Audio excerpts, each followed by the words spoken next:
All right, so here we are.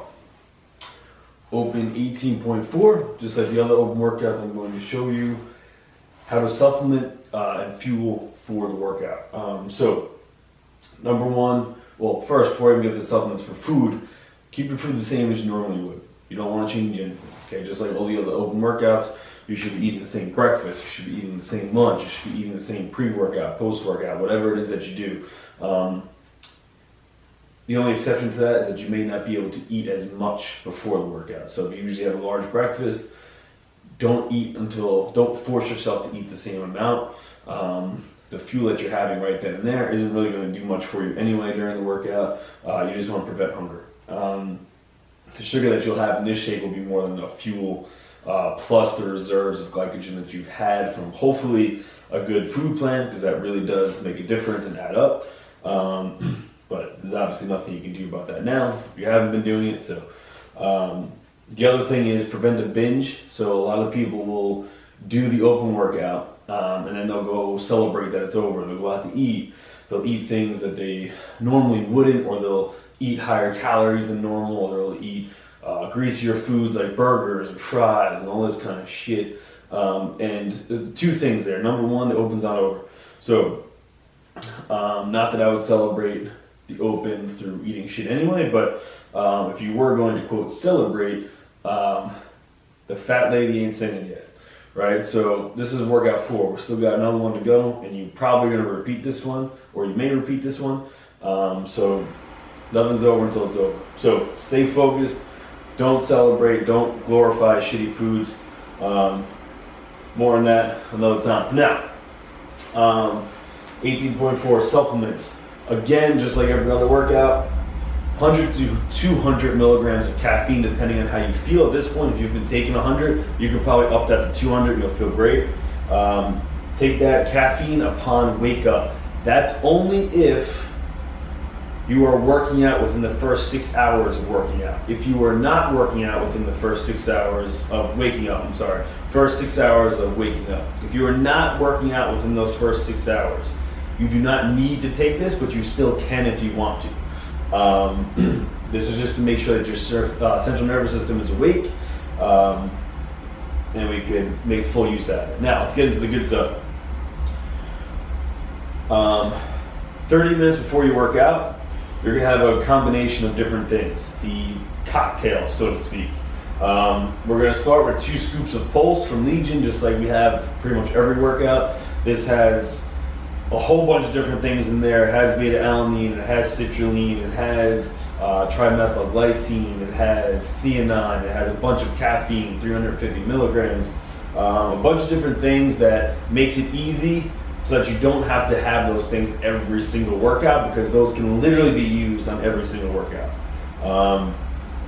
You're going to add 40 grams of sugar to Pulse. You definitely need that for this workout. It's going to be fast. The more sugar you can have available to replenish that ATP faster, the better.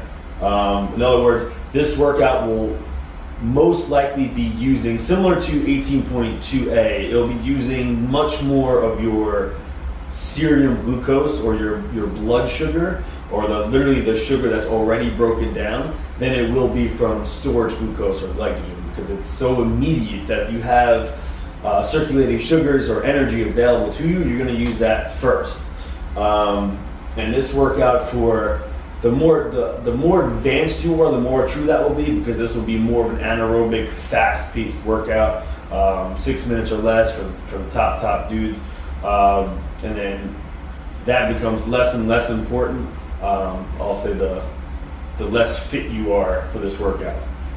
Now, in addition to the sugar, because again this workout is going to be highly anaerobic and it's going to be going pretty quick, and quick as in lots of reps are done fast, I would add in another 200 milligrams of caffeine on top of the caffeine that's in Pulse. If caffeine makes you feel very uneasy, you can add 200 milligrams, so same dosing, of theanine, which will cut the excitability of caffeine, the nervousness, the jitters, all that kind of stuff, but it will keep the positive performance enhancing effects of caffeine. For this workout, I think it would actually be good to feel all that energy. But again, depending on the workout, if you're less fit for this workout and you're going to be staring at the wall to do the handstand push-ups for a little bit, and you're going to be doing 2 or 3 at a time or something like that, then you probably don't need to feel as excited. But if you're going into this thing looking to do everything unbroken, you want to feel really fucking excited. And when I say excited, I mean it in terms of your excitability of the muscle tissue. In addition to the caffeine, I would take another additional 1 to 2 grams of beta alanine and add that into the shake. Even though Pulse has about, I believe it's 4.5 grams of beta alanine, we can up that dose to around 6 for something that's pure or more anaerobic and faster, which this workout would be. Even for the less fit people, it's still a 9-minute cap, so it's still going to primarily be anaerobic. So this is going to ring true for everybody, regardless of your fitness ability. Lastly, this is huge for this workout in particular. You want to add 2 grams, so 2,000 milligrams of taurine. The reason for that is because it helps prevent muscle cramping or muscle spasms, especially in the lower back region. So this is a lot of deadlifts, then you're going into a handstand where you're going to be holding that arch and your back is going to get really tight. If you're prone to back spasms, taking 2 grams of taurine before the workout will help immensely. The one caveat to this is that, you see my little arrow here, is that the taurine has to be taken about 60 minutes before the workout.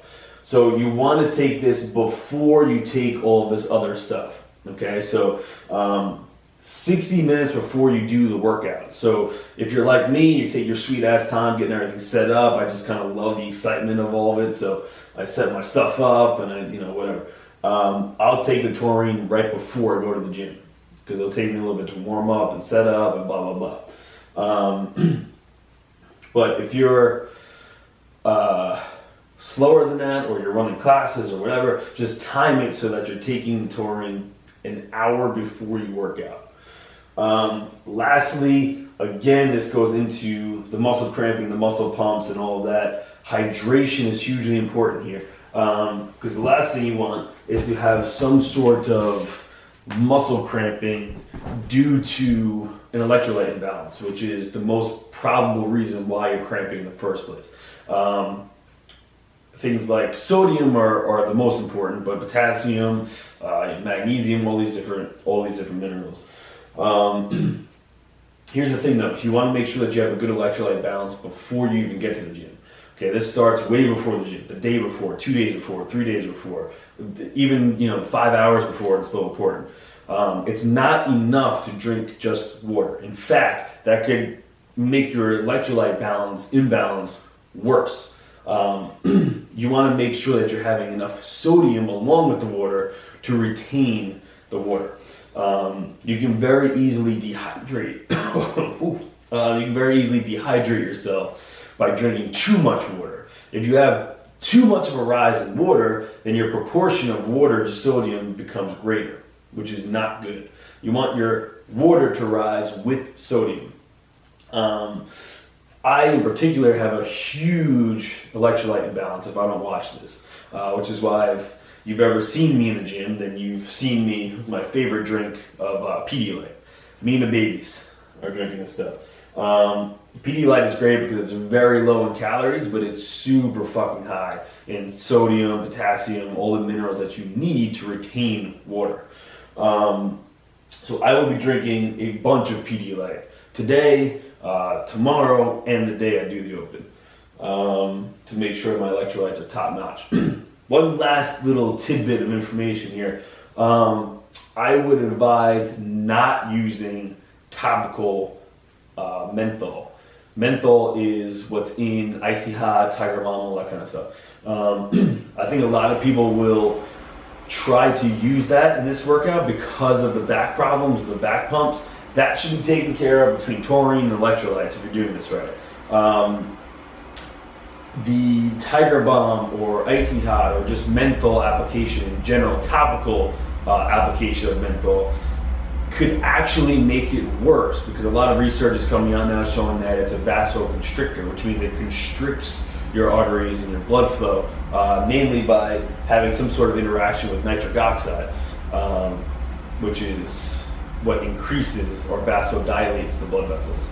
So in other words, if you have that if you're using something like that, it's not going to help you. If anything, it could hurt you.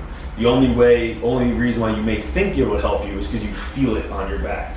Unfortunately, just because you feel something doesn't mean it's actually helping you. So I would avoid that. And that's it. Good luck.